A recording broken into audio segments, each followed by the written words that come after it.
ये बड़ा दुखद प्रसंग आज डॉक्टर भीमराव अम्बेडकर जी की जयंती पर हो रहा है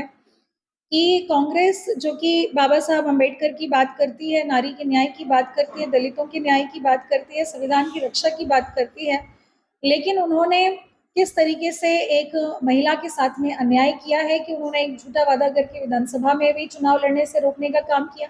लोकसभा में भी टिकट ना दे करके संसद में जनप्रतिनिधि बनने के मौके को भी उन्होंने खत्म किया है। मुझे लगता है कि कांग्रेस पार्टी एक महिला होने के नाते उन्होंने इस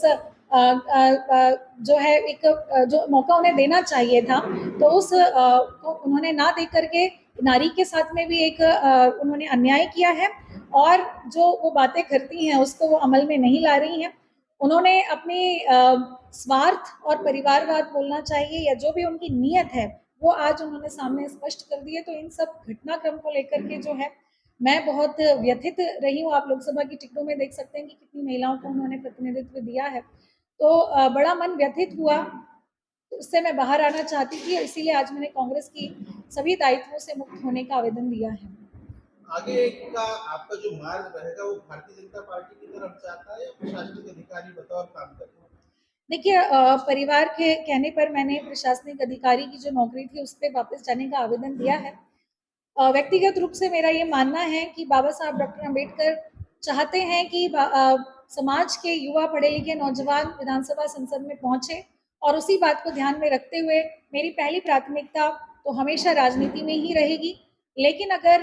नौकरी में वापस अगर ये राजनीति में, चूंकि मैंने तो प्रयास किया कांग्रेस में आकर के कि मैं उस काम को कर सकूं, एक व्यापक तरीके से बड़े स्तर पर कार्य कर सकूं, लेकिन वो नहीं हो पाया। तो अगर नौकरी में वापस जाकर के अपने समाज का प्रतिनिधित्व करने का मौका मिलता है तो निश्चित तौर पे वो भी एक माध्यम हो सकता है या अन्य कोई अगर माध्यम मिलते हैं तो उस पर भी विचार किया जाएगा। मुख्यमंत्री जी या कैलाश विजयवर्गीय जी किसी से मुलाकात हुई क्या? हाँ जी, मेरी नौकरी में वापस जाने को लेकर के छिंदवाड़ा में ही मुलाकात हुई है और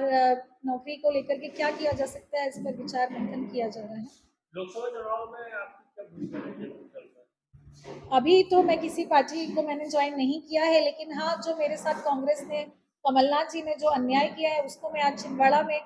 बताने के लिए आई हूँ। जो महिलाएं, जिन महिलाओं की, जिन लोगों की संवेदनाएं मुझसे जुड़ी है, मैं बताना चाहती हूँ कि क्या घटनाक्रम मेरे साथ हुआ है, ताकि आने वाले समय में किसी और महिला या किसी व्यक्ति के साथ इस तरह का अन्याय ना हो सके।